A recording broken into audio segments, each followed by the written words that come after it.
So speaking of FSU and kind of NIL messes, a story came out today from Chris Hummer, which talked about just basically how bad Florida's rev share contracts are. So these are the new contracts that the school enters directly with the players. You saw this. This is really the subject of the lawsuit from Xavier Lucas, or Wisconsin against Miami, regarding Xavier Lucas, where Wisconsin, and supported by the Big Ten, used a form revenue share contract between the school and the players. It's like the same contract for all the Big Ten schools, which every school uses to say, hey, here's your contract to make sure you're getting paid by the school with this new structure following the settlement, where the school can pay directly. This is separate from the collective contracts. Not most conferences, but Big Ten, everybody uses the same conference. ACC does not have a form contract, so every school has a different contract. FSU has their own. And it came out through multiple sources talking to CBS that FSU's contract is by far the worst of any school that is dealing with players. And some of the headlines, you see it in the article from Chris Hummer, and I'll pull up the article now more specifically, but the headline really reads, they can extend the contract unilaterally, which is pretty crazy that these guys had that ability to extend the contract themselves without any new renegotiation. They could just say, all right, well, we're extending with the same terms. So you were a freshman, we paid you this much, you just ran for however many yards. Now you're getting an extension on the same terms. That is unusual. That ability, I'm sure, obviously it helps the school. Helps a school like Florida State that is lacking in funds, notoriously is running out of money and needs help from these kind of exploitive contracts. But for the player, you sign with FSU, you're like a Jason Lopez, and you have 1,000 yards as a freshman or your freshman of the year, they can extend you at the same cheap number without any kind of renegotiation. That is unusual, and that is something that the agents of the players are basically saying, hey, guys, watch out for FSU. They're trying to rip people off. Also, part of this is everybody wants the judge to bless these contracts. That's what the Wisconsin lawsuit's about. They want the judge to bless Big Ten's contract, Big Ten's form contract. That's why Big Ten supported that lawsuit so much, so they can say this contract's valid. They don't care about getting Xavier Lucas back to Wisconsin or whatever. So part of this is trying to get a contract supported by a judge. And some schools are putting in as much nonsense as they can to see what gets approved and what doesn't. FSU seems to be one of those, with the contract being particularly bad for players, but they're just trying to see what gets approved. And here's one NIL agent says they're throwing everything they can and the kitchen sink. Another thing in this contract is if you get injured, they can cancel the contract, and very open-ended language about how they can cancel the contract for injury. And remember, this is supposed to not be pay for play. But yeah, they can cancel contracts to injury. They can fine you up to $2,500 for like losing a pair of cleats. Those are pretty expensive cleats that they have. They'll fine you $2,500 and other things. And here's what an agent said.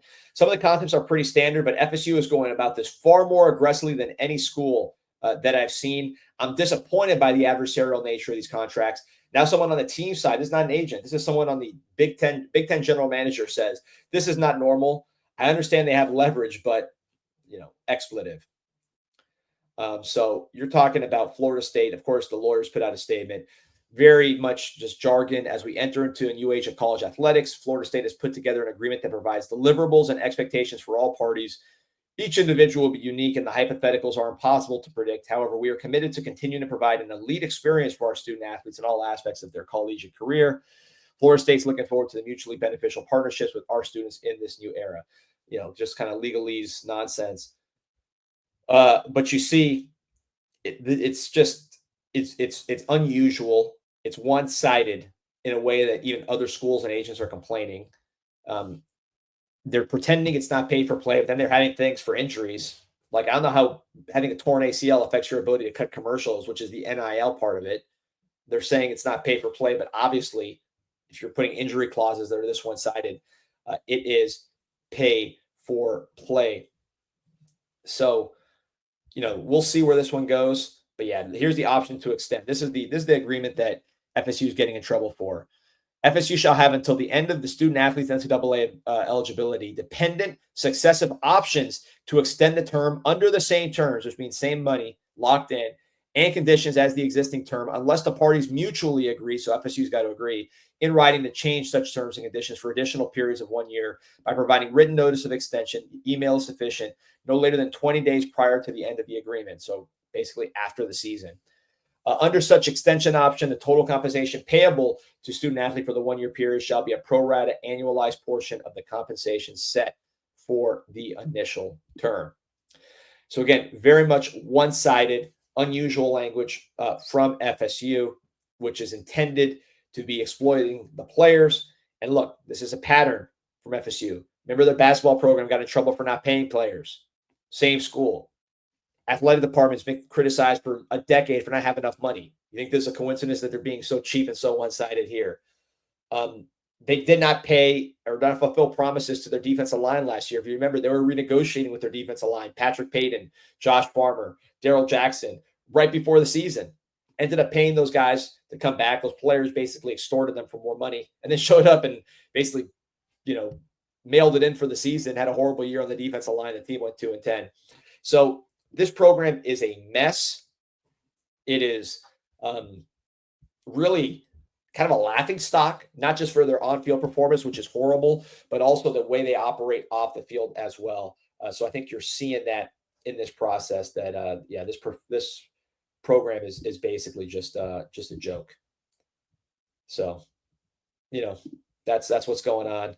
Oh, by the way, putting this up on Twitter. I forgot to load this one up on Twitter. So if you haven't seen this on Twitter, or you're joining us now from Twitter, go ahead and watch from the beginning of the video and check out some of the topics we're hitting here. FSU saying FSU's made in China for half price. Team Miami. Yeah, they're the Intercontinental. I used to call them the Intercontinental Champion of Florida, but I think that's too kind when you're 2-10. That's more like a jobber. That's more like Barry Horowitz. Shout out to Produced by Pack.